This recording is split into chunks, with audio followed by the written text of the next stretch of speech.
രാമചന്ദ്രാഭിഷേകം ശ്രീരാമചന്ദ്രാഭിഷേകം സീതയാ സഹിത രാമചന്ദ്ര രഘുവീരരാജ്യാഭിഷേകം ശ്രീനീലകണ്ഠാഭിഷേകം ആഞ്ജനേയ പരിസേവ്യൻ ധീരഭരതാഭിപൂജ്യൻ വീരലക്ഷ്മണ കുമാര ശത്രുഘ്ന സോദരാർച്ചിത പദാബ്ജൻ ശ്രീനീലകണ്ഠ ഹൃദയേശൻ രാമചന്ദ്രാഭിഷേകം ശ്രീരാമചന്ദ്രാഭിഷേകം. നമസ്കാരം പ്രിയമുള്ളവരെ, ഇത് കർക്കടക മാസം, ഇത് രാമായണ മാസം. വാൽമീകി രാമായണം കഴിഞ്ഞ കുറേ നാളുകളായിട്ട് നാം തുടർച്ചയായിട്ട് നേരിട്ട് വായിക്കുകയും അതേപോലെ തന്നെ ചർച്ച ചെയ്യുകയും ചെയ്തുകൊണ്ടിരിക്കുന്നു. അതിൻ്റെ തുടർച്ചയാണ് ഇന്ന്. ആദ്യമേ തന്നെ എൻ്റെ സർവസങ്കല്പങ്ങളും ഭാരതീയ ആചാര്യ പരമ്പരയുടെ പാദപങ്കജങ്ങളിലും വാഗ്ദേവതയും ശക്തിസ്വരൂപിണിയുമായ അമ്മയുടെ പാദപത്മങ്ങളിലും എൻ്റെ ഗുരുനാഥനായ ജഗദ്ഗുരു സ്വാമി സത്യാനന്ദ സരസ്വതി തൃപ്പാദങ്ങളിലും എൻ്റെ പരമഗുരുവായ ബ്രഹ്മശ്രീ നീലകണ്ഠ ഗുരുപാദരുടെ പാദപങ്കജങ്ങളിലും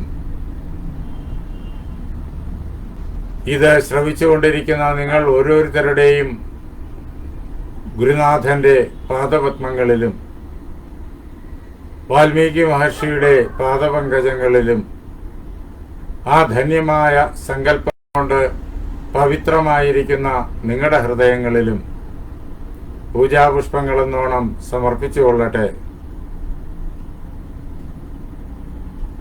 ശ്രീരാമചന്ദ്ര മഹാപ്രഭുവിനോടൊപ്പം ലക്ഷ്മണകുമാരനോടൊപ്പം വിശ്വാമിത്ര ഋഷി യാഗരക്ഷയ്ക്ക് ശേഷം അഹല്യ ശാപമോക്ഷവും വരുത്തി നേരെ മിഥിലാപുരിയിൽ എത്തിച്ചേരുന്നത് നാം കഴിഞ്ഞ ദിവസം കണ്ടു. അവിടെ ജനകനാല് ശ്രീരാമനും ലക്ഷ്മണകുമാരനും വിശ്വാമിത്രനും സൽക്കരിക്കപ്പെട്ടു. ഋഷിയോടൊപ്പം വന്നു ചേർന്നതായ ആ ബാലകന്മാര് ആരാണെന്നറിയാൻ ജനക മഹാരാജാവിന് വർദ്ധിച്ച കൗതുകമുണ്ടാകുന്നതും നാം കണ്ടു. അദ്ദേഹത്തിന്റെ ചോദ്യങ്ങൾക്ക് മറുപടിയായിട്ട് ദശരഥ മഹാരാജാവിന്റെ മക്കളാണവർ എന്ന യാഥാർത്ഥ്യം വിശ്വാമിത്രൻ അദ്ദേഹത്തെ അറിയിക്കുന്നു. എന്ന് മാത്രമല്ല, താൻ അയോധ്യയിൽ നിന്ന് തന്റെ ആശ്രമത്തിൽ നടക്കുന്ന യാഗത്തിന്റെ രക്ഷയ്ക്ക് വേണ്ടിയിട്ട് അവരെ കൂട്ടിക്കൊണ്ടുവന്നതും തുടർന്ന് അവരുടെ കരുത്തിനാൽ യാഗവിഘ്നകാരികളെല്ലാം ഈ ഭൂലോകത്തു നിന്ന് തന്നെ പറഞ്ഞയക്കപ്പെട്ടതും അതിൽ ഒരാളെ മാത്രമേ ആശ്രയിച്ചതുകൊണ്ട് രക്ഷിച്ചുള്ളൂ, ബാക്കി എല്ലാവരെയും ഭൂലോകത്തു നിന്ന് പറഞ്ഞയച്ചു. ഹരിജനെ മാത്രം രക്ഷിച്ചു.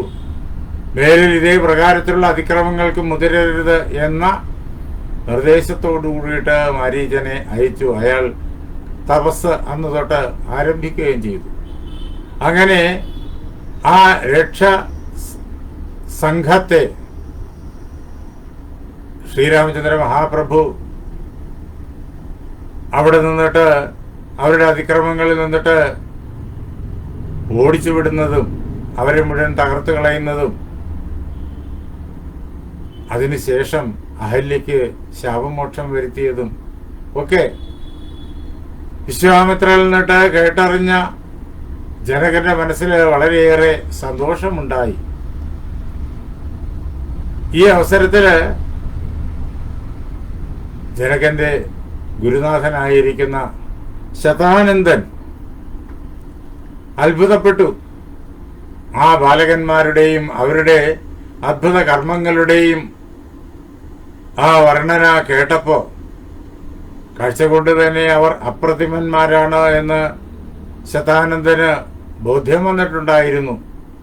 പക്ഷേ അഹല്യാ ശവമോക്ഷം തുടങ്ങിയതായ കഥകളെല്ലാം കേട്ടുകഴിഞ്ഞപ്പോഴേക്കും അദ്ദേഹം വളരെയേറെ ആഹ്ലാദിത ചിത്തനായി. അദ്ദേഹം ഉടനെ തന്നെ വിശ്വാമിത്രനോട് ചോദിക്കുകയാണ്,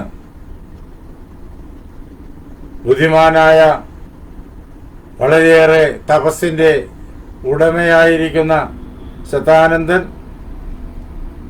വലിയ കരുത്തോടുകൂടിയവനായ ശതാനന്ദൻ, തപസ്സിന്റെ ബലം ഏറെയുള്ളവനായ ശതാനന്ദൻ വളരെയേറെ ആനന്ദിച്ചിട്ട് വിശ്വാമിത്രനോട് ചോദിച്ചു, അല്ലയോ ഭഗവാനെ, ഇതെല്ലാം കേട്ടുകഴിഞ്ഞപ്പോഴേക്കും എനിക്ക് വളരെയേറെ അത്ഭുതമുണ്ടാകുന്നു. ആരാ ഈ ശതാനന്ദൻ എന്ന് ചോദിച്ചു കഴിഞ്ഞാൽ നേരത്തെ തന്നെ പറഞ്ഞു, ജനക മഹാരാജാവിന്റെ ആചാര്യനാണ് എന്ന്. ഇനിയും തൊട്ട് അടുത്ത് വിശദമായിട്ട് ശതാനന്ദൻ ആരെന്ന് വാൽമീകി മഹർഷി നമുക്ക് പരിചയപ്പെടുത്തി തരുന്നുണ്ട്. ഗൗതമസ്യ സുതോ ജ്യേഷ്ഠ തപസ ദ്യോതിത പ്രഭ. ഗൗതമ മഹർഷിയുടെ മൂത്ത മകനാണ് ശതാനന്ദൻ. അഹല്യയുടെ മൂത്ത മകനാണ് ശതാനന്ദൻ. വർദ്ധിച്ചതായ തപസ്സിന്റെ ബലം കൊണ്ട് അങ്ങേറ്റം പ്രകാശപൂർണനായിട്ടുള്ളവൻ. ആ പ്രകാശത്താൽ ലോകം മുഴുവൻ പ്രകാശിക്കുന്നതായിട്ട് ആർക്കും അനുഭവപ്പെടും. അങ്ങനെയുള്ള ശതാനന്ദൻ, ഗൗതമന്റെയും അഹല്യയുടെയും പുത്രൻ, ശ്രീരാമചന്ദ്രനെ കണ്ടിട്ട് വളരെയേറെ അത്ഭുതപ്പെട്ടു. തന്റെ മാതാവായിരിക്കുന്ന അഹല്യയ്ക്ക് ശാപമോക്ഷം വരുത്തിയത് ഈ രാമചന്ദ്രനാണ് എന്ന് കേട്ടറിഞ്ഞ് വളരെയേറെ സന്തോഷിച്ചു. അദ്ദേഹം ഉടനെ തന്നെ ആ സന്തോഷ അതിരേകത്താൽ വിശ്വാമിത്രനോട് ചോദിക്കുകയാണ്, അപിതേ മുനിശാർദൂല മമ മാതാ യശസ്വിനി ദർശിത രാജപുത്രായ തപോ ദീർഘമുപാഗത. അല്ലയോ മഹർഷേ, അങ്ങ് ഈ രാജകുമാരന്മാർക്ക് എൻ്റെ അമ്മയെ, കഠിനമായ തപസ്സിൽ ഏർപ്പെട്ടിരിക്കുന്ന എൻ്റെ അമ്മയെ, വലിയൊരു കഷ്ടകാലത്തിന്റെ നടുവിലായിരുന്നു എൻ്റെ മാതാവ്, അങ്ങനെയുള്ള എൻ്റെ അമ്മയെ ഈ ശ്രീരാമചന്ദ്ര മഹാപ്രഭുവിനായിട്ട് കാണിച്ചു കൊടുത്തുവോ? വളരെയേറെ സന്തോഷജനകമായ വൃത്താന്തമാണത് ശതാനന്ദനെ സംബന്ധിച്ചിടത്തോളം. യശസ്വിനിയാണ് എൻ്റെ അമ്മ, വളരെയേറെ സത്കീർത്തിയോടുകൂടിയവളാണ്. ആ അമ്മയെ രാമന് കാണിച്ചു കൊടുത്തുവോ? എപ്പോഴാണോ ശ്രീരാമചന്ദ്രനെ കാണുവാനുള്ള അവസരം ഉണ്ടാകുന്നത്, അപ്പോൾ അഹല്യയുടെ ആ പാപം സമ്പൂർണമായിട്ടും അകലും. അഹല്യക്ക് തപസ്സിദ്ധി നേരത്തെ ഉണ്ടായിരുന്നത് പോലെ തന്നെ കൈവരും എന്നാണല്ലോ ഗൗതമ ഋഷി പറഞ്ഞിരുന്നത്. ആ മഹാസംഭവം നടന്നു കഴിഞ്ഞു? ഇതാണ് ചോദ്യം. അങ്ങ് തന്നെ രാമനെ അമ്മയുടെ മുന്നിൽ കൊണ്ടെത്തിച്ചുവോ? എന്ന് മാത്രമല്ല, അഭിരാമേ മഹാതേജ മമ മാതാ യശസ്വിനി വന്യേരുപാഹരത് പൂജാം പൂജാർഹേ സർവദേഹിനാം. ഈ ശ്രീരാമചന്ദ്രൻ ഈ ലോകത്തിലുള്ള സമസ്ത ജീവരാശിക്കും, ദേഹം ആർക്കൊക്കെ ഉണ്ടോ അവർക്ക് എല്ലാവർക്കും പൂജനീയനാണ്. എല്ലാവരും ആരാധിക്കേണ്ട ഭഗവാൻ തന്നെയാണ് ശ്രീരാമൻ. പരമാത്മാവിന്റെ അവതാരം തന്നെയാണ് ശ്രീരാമൻ. അങ്ങനെയുള്ള ഈ ശ്രീരാമനെ എൻ്റെ അമ്മ, യശസ്വിനിയായ അമ്മ,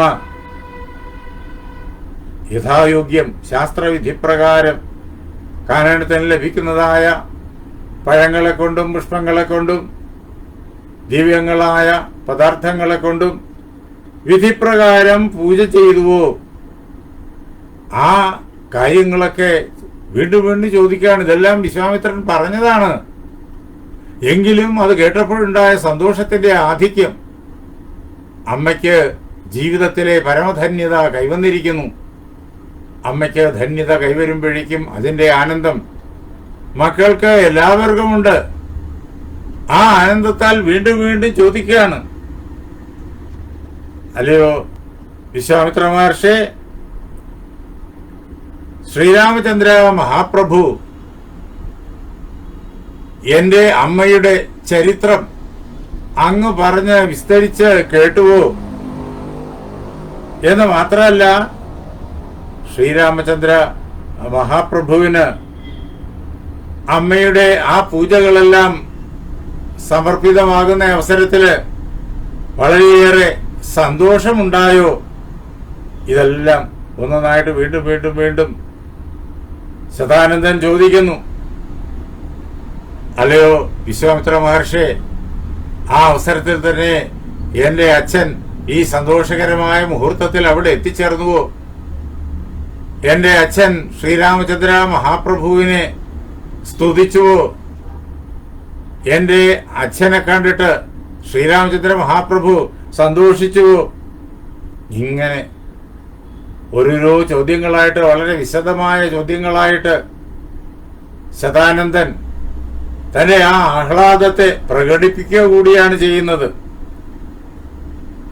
ഈ അവസരത്തില് ശതാനന്ദനോട് അദ്ദേഹത്തിന് സംതൃപ്തി ഉണ്ടാകുമാറ് വിശ്വാമിത്രൻ മറുപടി പറഞ്ഞു. അല്ലയോ മഹാത്മാവേ, ഞാൻ ചെയ്യേണ്ടതായ കർത്തവ്യമെല്ലാം വളരെ ഭംഗിയായിട്ട് നിർവഹിച്ചു കഴിഞ്ഞിരിക്കുന്നു. യത് കർത്തവ്യം കൃതം മയ, ചെയ്യേണ്ടതൊക്കെ ചെയ്തു കഴിഞ്ഞിരിക്കുന്നു.